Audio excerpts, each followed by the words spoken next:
By its very nature, Daisy's pet project is absolutely adorable. However, I personally would have gone a completely different direction with the narrative, or at least with Daisy's involvement. This is the 7th episode of the 2nd season of Mickey Mouse Clubhouse. As always, I like to watch these because I'm a big kid, big Disney fan, big Donald Duck fan.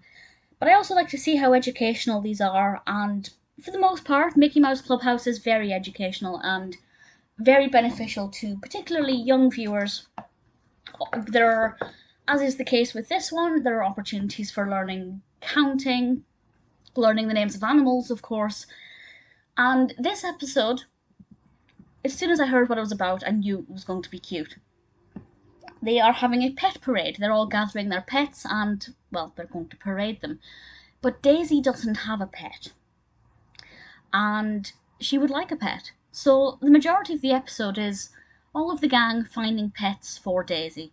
And yes, I think that's really sweet that everybody's kind of teaming up to help find Daisy the perfect pet for her. But I would have preferred it if Daisy didn't have a pet at all. Because one of the things that is really great about Mickey Mouse Clubhouse is that it's very relatable for young children. There are a lot of things in it that children can relate to.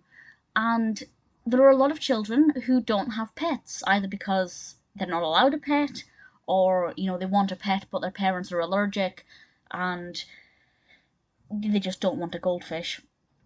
And I think it would have been better, rather than trying to find a pet for Daisy, is having her maybe becoming the organizer of the event, or the commentator of the event, so that she could still be involved and still have fun, even though she's not allowed a pet. Whereas if a child watching this isn't allowed a pet, it's going to seem a little bit unfair that Daisy can just go and find a pet. And it might encourage them to try and find a pet and, I don't know, kidnap a cat. Which, quite frankly, is not impossible. Most of these pets that they find are, like, Minnie just finds a rabbit in her back garden and decides to donate it as Daisy's pet. That's a wild animal. You're not allowed to do that. So it actually doesn't have the best message. Yes, children can relate to Daisy and not having a pet, and of course they can relate to the others with their pets. My personal favourite, of course, is Figaro, Minnie's pet. But I also love, I believe, Mr. Pettibone, Goofy's pet cat. I love that there are 2 cats in this. Of course, Mickey has Pluto. The elephant features in this. The name of the elephant, I can't remember. Bubbles. That's right, isn't it? My memory serves me well on this occasion. Daisy. Losing my mind. Too many animals. Daisy decides to call the elephant Bubbles, and there's a fantastic bit of animation where Bubbles is stuck in the slide, and it gives us some interaction. It encourages the audience to get up and dance and wiggle.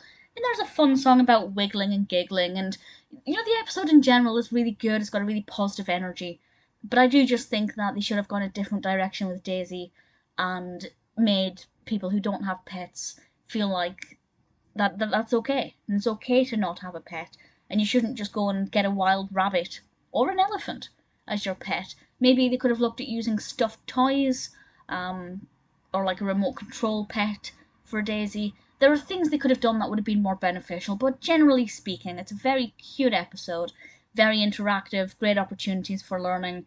Directed by Jonathan Cook, usual brilliant voice cast. Daisy's pet project, it's not perfect, they could have done it differently, but it's still very fun and very cute.